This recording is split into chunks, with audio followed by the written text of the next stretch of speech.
Hello and welcome to part 2 of our little trip to Vegas, and today we're looking at some of the hotels and the resorts in the Fremont area. So we were staying in the D, so best place to start. On the first morning there we went out and had breakfast at Bacon Nation. Now most of the hotels have these little restaurants in there for breakfast. Bacon Nation no exception. Prices comparable to other hotels on the strip, although it only does breakfast items. It's open all the time, so you can go in there for your French toast, pancakes, omelettes or traditional breakfasts. In terms of the service we got there, we didn't need a reservation for somewhere like Bacon Nation. It was all very clean, very bright, very nice, good service. Let's talk about water. In Vegas, every time you sit down for a meal, you're provided with water, with ice, with a straw in it. They keep refilling it. Even when you go for a breakfast joint, why don't we do that in Britain? It's simple. And Bacon Nation passed the coffee test. Fantastic cup of coffee, really good. Came with half and half, because I love half and half. So let's look at what we use in the UK versus America. On the whole, in our country, it's semi-skimmed at 3.6% fat. In America, wow, there we go. So the wife, she had biscuits and gravy. And for the British out there, biscuits and gravy is not a chalky digestive with some Bisto poured on it. It's like a plain scone with a creamy sausage sauce. And she had that with scrambled eggs and some bacon bits. I, on the other hand, had the thick cut bacon with toast and an egg.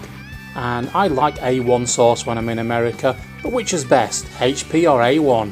HP, thicker, only really goes on a breakfast, so love HP. A1, thinner, but goes with things like steaks as well. Oh my god, I can't decide, I'll have both. Either way, I had a fantastic breakfast, egg over easy. Why in Britain we can't ask people how they want their eggs, I don't know. It just comes how it comes, but lovely over easy. And overall, 9 out of 10 for Bacon Nation. Seen some negative reviews, but we loved it. Fantastic. So the next place that we went was to have a look at the Blarney Stone while we're in the D. So it's a piece of the rock that's taken from the top of Blarney Castle. Legend has it, if you hang over the edge holding onto the rails and kiss it, you'll be given the gift of the gab. Although in Vegas it seems to be suggesting if you kiss it you get good luck. I would think that kissing a rock that God knows how many other people have kissed is going to give you something else. But I seem to have survived, I'm still alive and I've not died of anything.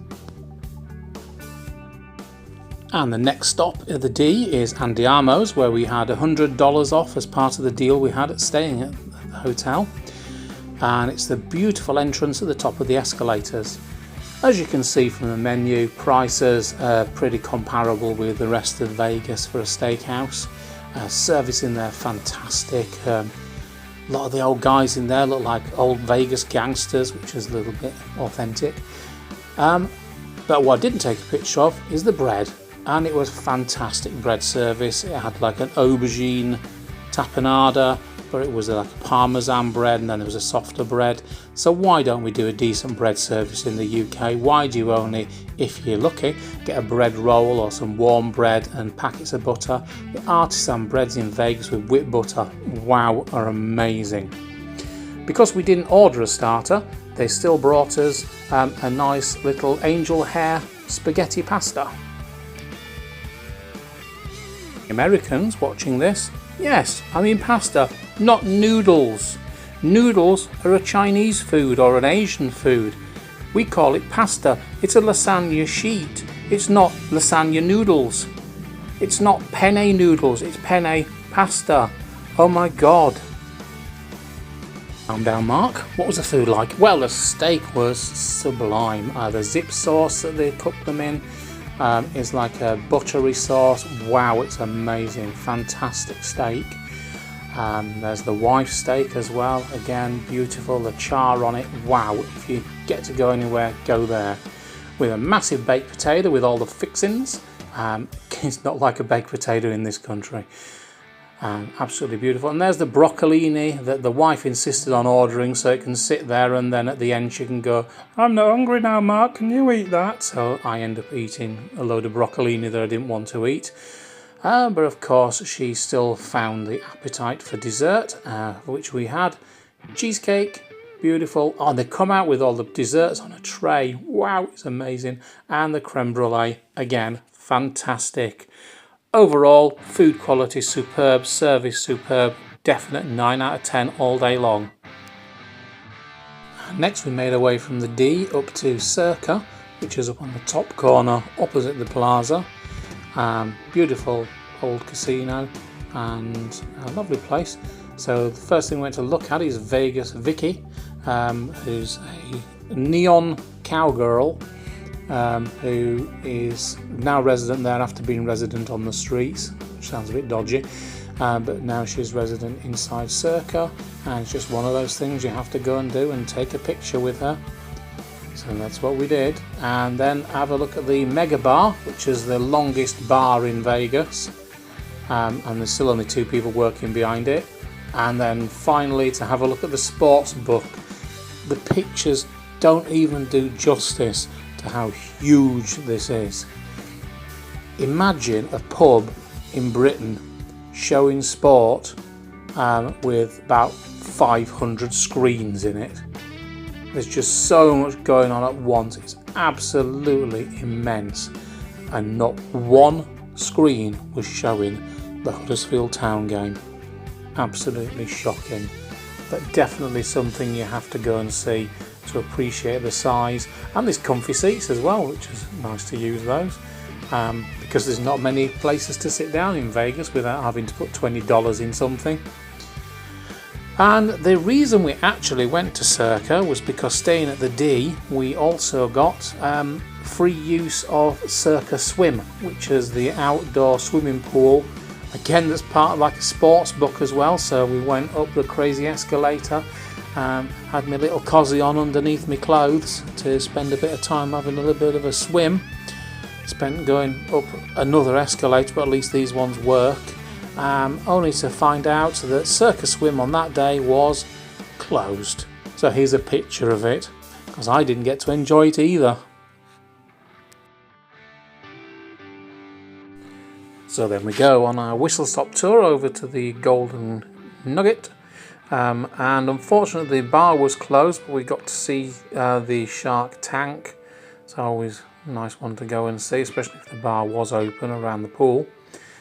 From the Golden Nugget over to Fremont, the home of the best coffee in Las Vegas, and that's Dunkin' Donuts. Wow. Love Dunkin' Donuts anyway. American Dunkin' Donuts is the best, and as you can see here, inside we go for a donut. After Fremont, we're moving across to the Downtown Grand. Pretty much the one reason we went over there is for the cheap hot dog and PBR. And here we are, and that certainly didn't disappoint.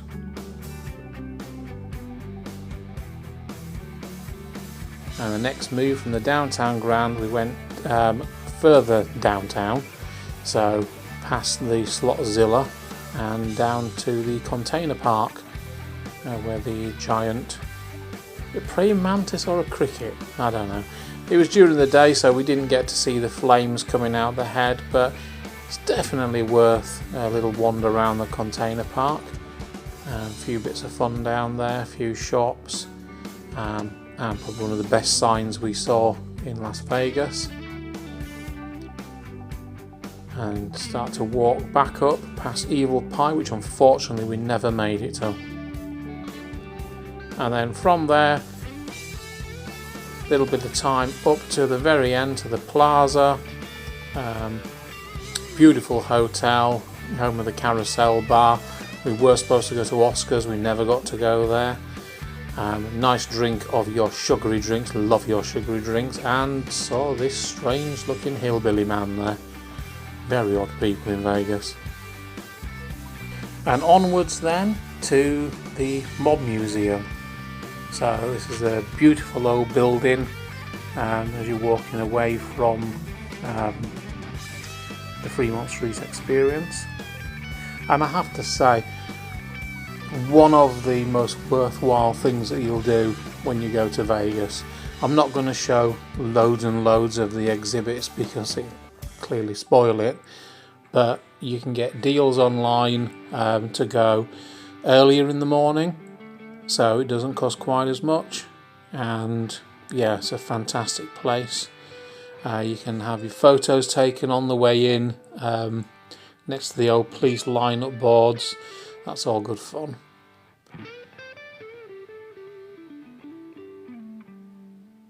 So just a few bits and pieces from inside. You can sit in an electric chair, and there's the actual St. Valentine's Day Massacre wall.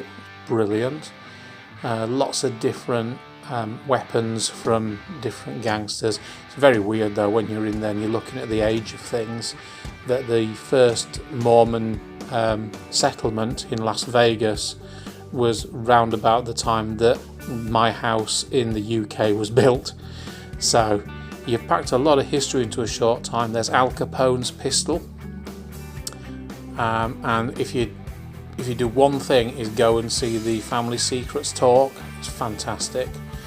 And then underneath there's a speakeasy bar, so you can get in from either the museum side or you can get in from the outside, and some fantastic drinks in there, and it's just a really nice vibe. Great little place to go, like a lot of the speakeasies in Vegas. And the final stop in the Fremont Street area was at Pizza Rock. It was either Pizza Rock or Evil Pine. We went to Pizza Rock. Drinks, they had a deal on where you got a chaser with your drink, and then we had some halloumi fries with a dip, and the drinks were very nice, very strong, good old drinks. Some craft beers there, and then just a massive truck sat behind us. So again, it's a cool place and lovely drinks. And then we had the sausage in stout pizza, where they only make so many of these per day, and it was available. It was fantastic, beautiful pizza. So overall, for the meal we had there, I'd give it a solid 8 out of 10. Nice pizza, and really good vibes in there. So I hope this has enlightened you on Fremont a little more, and we'll see you in the next part.